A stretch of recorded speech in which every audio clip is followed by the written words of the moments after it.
the issue of Juan Pedro. Now, it make me realize a lot of things.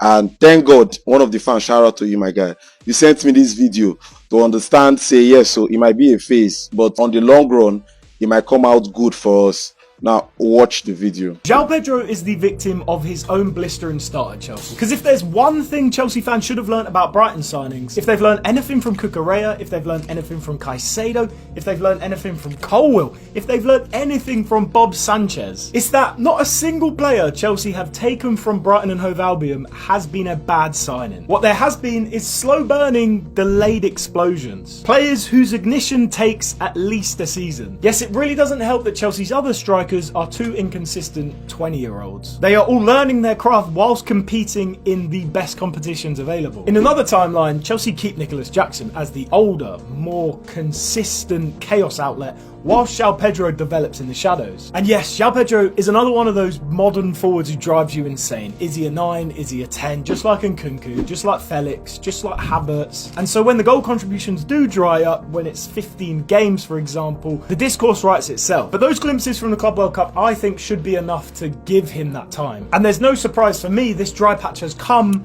in Cole Palmer's absence. The adjustment time is usually 9 to 12 months before they look class again. Cucurella nearly got sold to Man United for pennies and now he's the best in the league. Caicedo kind of always looked class, but to everyone else it took 9 to 12 months. Sanchez has looked transformed since the Club World Cup. This season he's been incredible. And even Loney, Colwill took some time to readjust. Same story, every single one of them proved that there was an adjustment curve. And Chelsea fans seem to forget that every season. You understand what this video is saying? Let me break it down.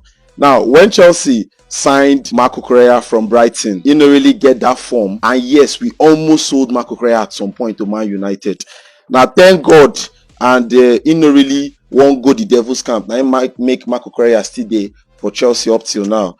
Now, the same thing happened to Caicedo. Caicedo's debut for Chelsea, it was a blunder. But now look at Caicedo on the long run. He has been good, outstanding. Marco Correa on the long run has been one of the best left back in the world for Chelsea and even the Premier League. Nobody comes close.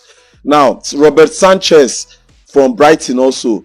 Wahala 1 or 2. But yes, he's an outstanding goalkeeper since the Club World Cup final. So now, Juan Pedro, thank God you are looking at the triangles and the trajectory of all these players.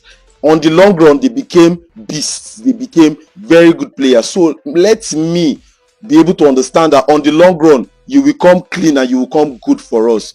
So Juan Pedro, I beg, I go dey patient to looking at what has happened to our players that have been outstanding. The best players we have right now, their startup was not good. Caicedo, Cucurella, Sanchez, but yet look at them now. They don't turn beast. So yes, I get that faith, I get that confidence in Juan Pedro that on the long run, at some point, him go really get a fit and him go really do well. So right now, I'm just going to be patient and just believe on trust in the process. So I just hope for the best and my morale don't boost a little bit. So Juan Pedro, I beg, do the basic. Take your chances when needed. Pass the ball when you need to pass the ball and shoot when you need to shoot. No, do they do all those theatrics? They spoil and they kill morale. Just want to encourage you, Juan Pedro, to make I give you a shout out. Peace and love, my guy.